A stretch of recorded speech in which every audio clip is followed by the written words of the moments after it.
بسم اللہ الرحمن الرحیم سبيل الدموع سبيل مريح. الحمد للہ رب العالمین الصلاۃ والسلام علی سید الانبیاء والمرسلین. الحمد للہ رمضان کا مہینہ گزرا جس کے اندر مخصوص آیات کا اس کی تشریح کی گئی، ترجمہ بیان کیا گیا درس کے شکل میں. تو الحمدللہ سوچا گیا کہ جیسے قرآن پاک کا درس ہوا ہے ویسے ہی رمضان کی بعد بھی احادیث کا جو زیادہ تر درپیش حالات ہیں ان حالات کے تناظر میں جو احادیث ہمیں راہ بتاتے ہیں، راستہ دکھاتے ہیں، ان کو بیان کیا جائے، پھر ان کی تشریح کی جائے تاکہ ہمارے لیے کچھ عمل کرنا آسان ہو جائے. تو اسی سلسلے میں الحمدللہ احادیث فتن جسے کہا جاتا ہے کہ احادیث کے ہر کتاب میں ایک احادیث فتن ہوتے ہیں جن کے اندر نبی پاک صلی اللہ علیہ وسلم نے فتنوں کا تذکرہ کیا ہے، ان کو انشاءاللہ بیان کیا جائے گا. تو آج کا ہمارا درس نمبر 1 حدیث نمبر 1 ہے. حضرت زینب رضی اللہ تعالیٰ عنہ کی حدیث ہے. پہلے حدیث سنیں، ترجمہ سنیں، اس کے بعد میں اس کی تشریح انشاءاللہ. عن زینب بنت جحش رضی اللہ تعالیٰ عنہ قالت قیل وفي رواية قلت أنهلك وفينا الصالحون قال نعم إذا كثر الخبث أو كما قال عليه الصلاة والسلام. المؤمنین حضرت زینب بنت جحش رضی اللہ تعالیٰ عنہ سے روایت ہے کہ آپ صلی اللہ علیہ وسلم سے دریافت کیا گیا، یا رسول اللہ صلی اللہ علیہ وسلم، کیا ہم ایسی حالت میں بھی ہلاک ہو سکتے ہیں جبکہ ہمارے درمیان نیک لوگ موجود ہوں گے؟ فرمایا ہاں، جب گناہوں کی گندگی زیادہ ہو جائے. یہ حدیث نبی پاک صلی اللہ علیہ وسلم کی، اس کے راوی حضرت زینب بنت جحش جو ام المؤمنین نبی پاک صلی اللہ علیہ وسلم کی بیویوں میں سے ایک بیوی ہیں. ان کے لیے یہ خصوصیت ہے کہ ان کا نکاح اللہ تبارک و تعالیٰ نے نبی پاک صلی اللہ علیہ وسلم کے ساتھ آسمانوں پر پڑھا دیا ہے،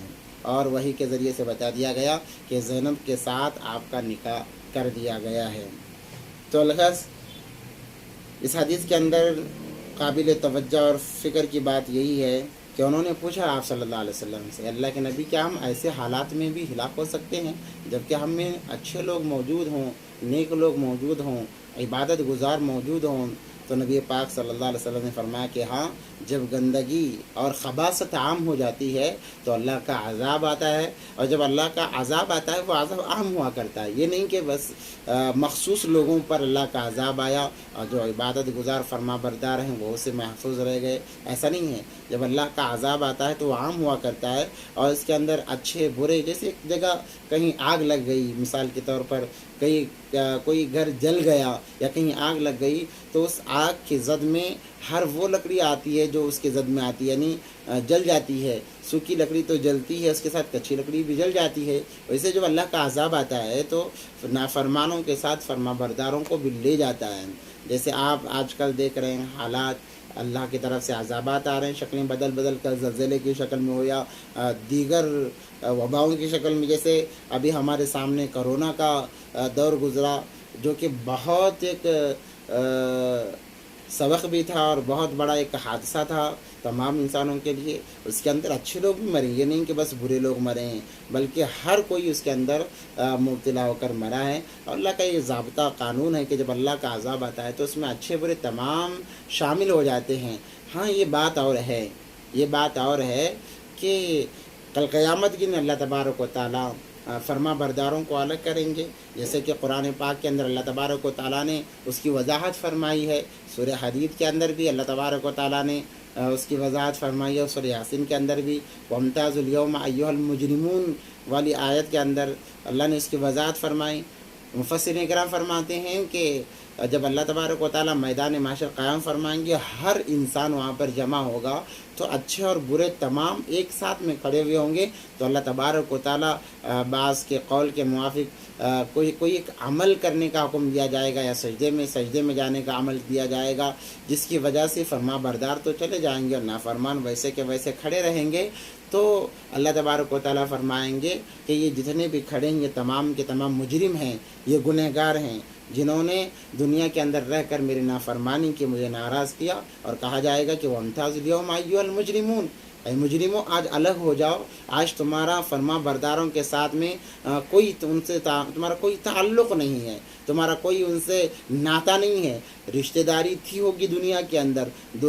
دوستی تھی ہوگی دنیا کے اندر، اب یہ دنیا نہیں ہے بلکہ یہ میدان محشر ہے، اب تمہارا ان کا کوئی تعلق نہیں۔ وَامْتَازُوا الْيَوْمَ أَيُّهَا الْمُجْرِمُونَ کہہ کر مجرموں کو الگ کیا جائے گا، فرما برداروں کو الگ کیا جائے گا، کیونکہ فرما برداروں کو جزا دینا باقی ہے، ان کو بدلے کا ان کا وقت ہے۔ جنہوں نے دنیا کے اندر اعمال کیے انہیں تو بدلہ ملنا چاہیے، تو مجرموں کو الگ کیا جائے گا۔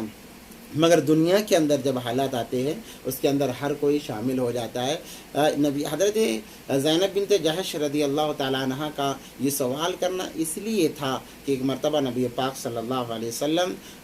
خوف زدہ تھے اور کثرت سے لا الہ الا اللہ لا الہ الا اللہ کا ورد کر رہے تھے اور کہہ رہے تھے ویل للعرب من شر قد اقترب، کہ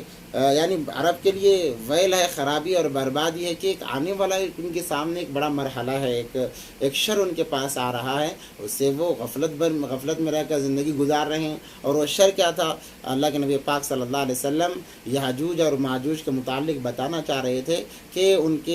کے لیے ان کو جو قید کیا گیا ہے، جو دیوار بنائی گئی ہے، اس دیوار میں کا اتنا حصہ کھل گیا ہے۔ نبی پاک صلی اللہ علیہ وسلم نے ہاتھ کی انگلیوں کو ملا کر یوں اشارہ کر کے بتایا کہ اتنا حصہ کھل گیا ہے، بعید نہیں کہ اور اس حصے کو بڑھا کر کے وہ نکل کر آ جائیں۔ وہ جب آئیں گے فتنہ مچائیں گے،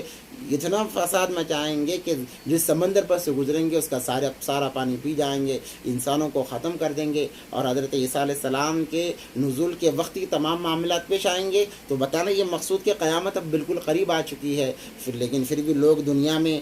مبتلا ہیں۔ اور اس حدیث کے اندر فرمایا گیا کہ خباثت عام ہو جائے گی۔ خباثت سے کیا مراد ہے؟ خباثت سے یہی مراد ہے کہ انسان سب سے پہلے تو اللہ کا نافرمان بن جائے اور جو احکام اس کے تابع ہیں ان احکام سے روگردانی کرے، یعنی نیکیوں کو چھوڑ دے، برائیوں کو ثواب سمجھ کر اپنانے لگے، زنا کو اپنا لے، جتنی بھی برائیاں ہیں ان تمام برائیوں کو اپنا لیں، اور ایک دوسرے کے متعلق بغض، حسد، یہ تمام چیزیں، اور فتنہ پرور بن کر دنیا میں زندگی گزارنے کی یہ تمام خباثتیں ہیں، یہ تمام گندگیاں ہیں، یہ فسق و فجور کی باتیں ہیں۔ جب یہ انسانوں کے اندر، اور اسی کے اندر فرمایا گیا کہ بے حیا بن جائیں۔ آج حیا کے متعلق دیکھا جائے کہ مرد بھی بے حیا بنا ہوا ہے، عورتیں تو مردوں کے مقابلے میں عورتیں سب سے زیادہ بے حیائی کے دہانے پر کھڑی ہوئی ہیں۔ اور جب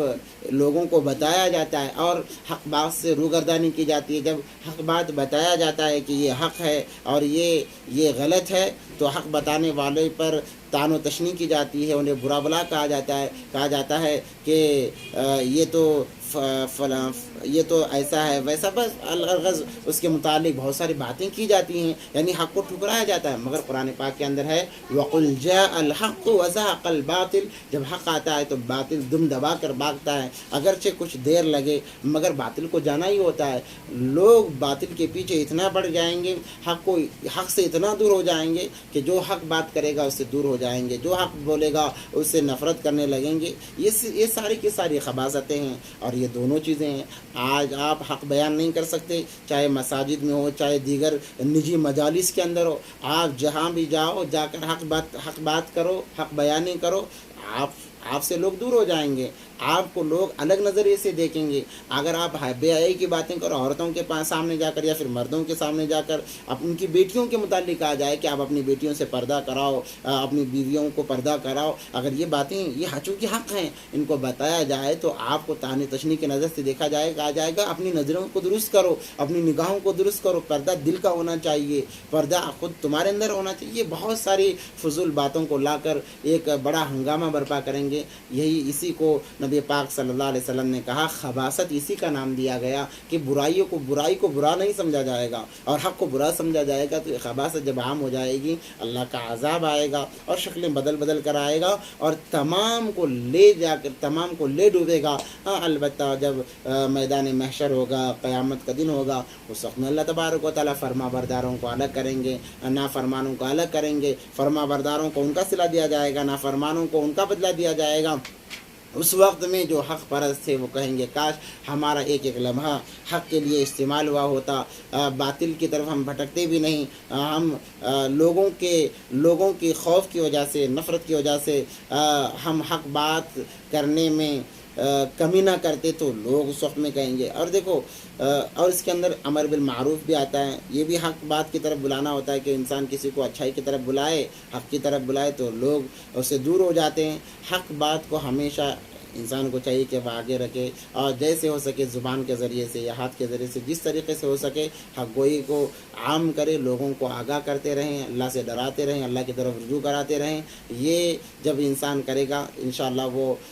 حق کے کہنے والوں میں سے ہوگا، جس کے لیے اللہ کے نبی پاک صلی اللہ علیہ وسلم نے بھی بشارتیں سنائی ہے، اللہ کی طرف سے بھی اس کے لیے بشارت ہے کہ جنات تجری من تحتها الانہار، قرآن نے کہا کہ ایسے باغات دیے جائیں گے جن کے نیچے ایسے، جو باغات کے اندر محل ہوں گے، ایک ایک محل کا ایک اس کی ایک اینٹ سونے کی، ایک اینٹ چاندی کی ہوگی، اور اس کے نیچے نہریں جاری ہوں گی، جس کے اندر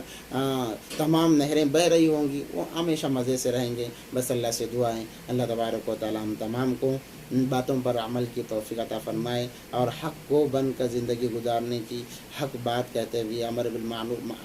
بالمعروف اور نہی عن المنکر کرتے رہنے کی اللہ ہم تمام کو توفیق عطا فرمائے۔ وآخر دعوانا الحمدللہ رب العالمین۔